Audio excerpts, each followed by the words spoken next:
మిత్రులారా నమస్కారం. ఈ సంవత్సరం ఎప్పుడూ లేనంతగా తీవ్రమైనటువంటి నీటి ఎద్దడిని మేము గోదావరి జిల్లాలో సైతం ఎదుర్కోవడం జరిగింది. ఇది దేశం అంతటా ఎల్‌నినో, సూపర్ ఎల్‌నినో అని చెప్పుకుంటున్నారు.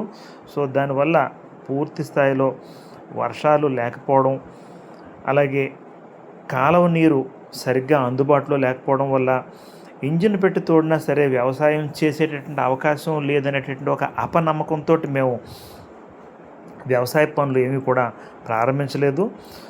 అదృష్టవశాత్తు గత 2 రోజులుగా కురిసిన వర్షాలు, ఆ వర్షపు నీటికి కాలువ నీరు ఈ 2 తోడై మేము ఆకుమడి వేసుకోవడానికి సరిపడేంత నీరు లభ్యత ఉండడం వల్ల ఈరోజు ట్రాక్టర్ని పిలిపించి దమ్ము చేసుకుంటున్నాం ఆకుమడి మటుకు. ఈవేళ రాత్రి విత్తనాలు నానబెట్టుకుని ఒక 3 రోజుల తర్వాత మొలకలు వచ్చిన తర్వాత విత్తనాలు చల్లుకుని ఆకుమడి తయారు చేసుకుందాం అనుకుంటున్నాం.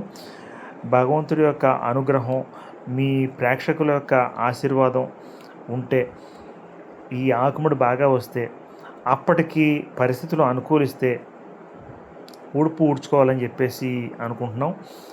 అలాగే ఊడ్పు ఊడ్చే సమయంలో మీ అందరి ముందుకు కూడా వచ్చే ప్రయత్నం చేస్తాం.